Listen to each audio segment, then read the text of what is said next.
Holy crap, I'm actually alive. Sorry about taking so long to upload these videos. It's been such a hectic week. Number one, finals week. Number two, so many movies to see in theaters. And number three, I lost the adapter that charges my camera.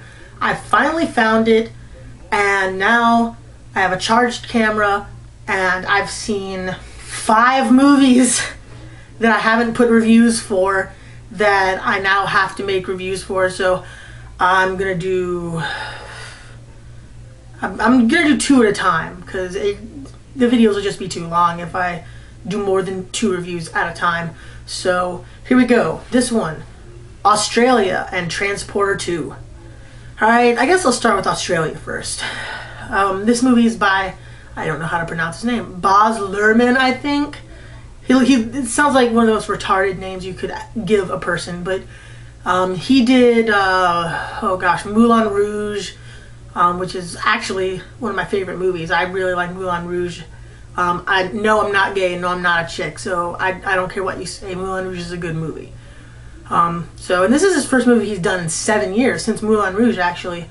But this one, it's got Nicole Kidman, and it's got Hugh Jackman, and it's also got, oh gosh, the guy who was in Lord of the Rings and 300 and Van Helsing, and I always forget his name, because he's a supporting guy in like so many different movies. David Wenham, yeah, there we go. Wenham, whatever. He's in it as well as the evil villainous Fletcher. And one of the best things I can say is that the actors have a lot of fun in their roles. They're not like great acting performances, but they have a lot of fun. And also the movie is big, it's loud, it's boisterous, it's a fun movie to watch. The negative side of it is that it's too long. It's 2 hours and 45 minutes. The movie pretty much is like a sort of later western. It's set in the Australian outback, where this woman, Lady Ashley, played by Nicole Kidman, she has to go and take over her husband's ranch after he dies in Australia, and they're trying to fight off against this like monopoly that owns like so many cattle farm ranches and everything all over the place. And so they're trying to keep their business alive pretty much. And Hugh Jackman is the drover who droves the cattle, and there's a romance between them, and they're also trying to help protect this little native Aboriginal boy, because he's a mixed Aboriginal. His father was white, his mother was Aboriginal.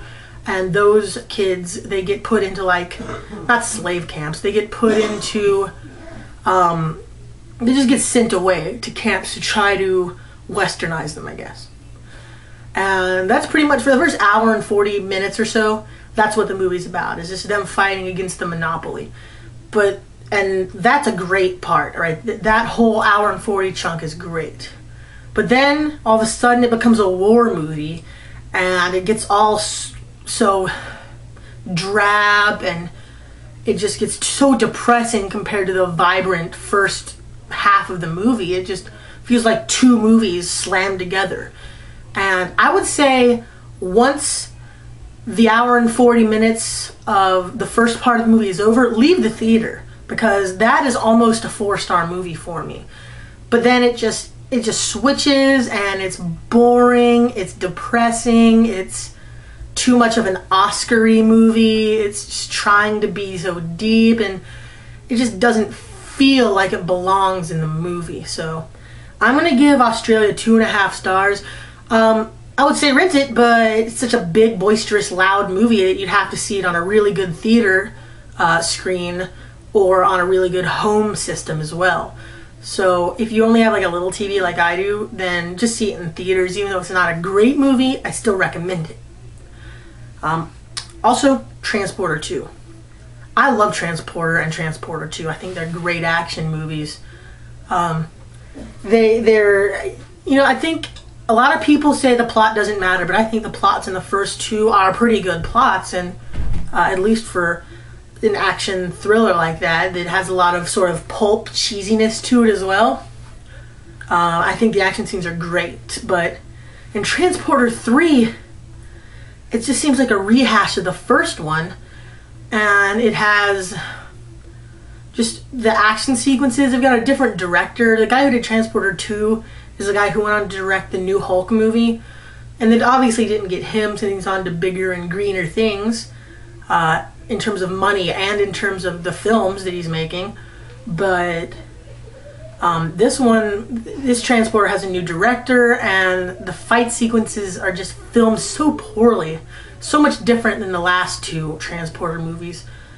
The first two Transporter movies reminded me a lot of District B13 and Tony Jaa's movies, and the way the choreography is. It was panned back, you could see the hits. It was really choreographed. It definitely seemed choreographed, but it didn't matter because the moves were so cool.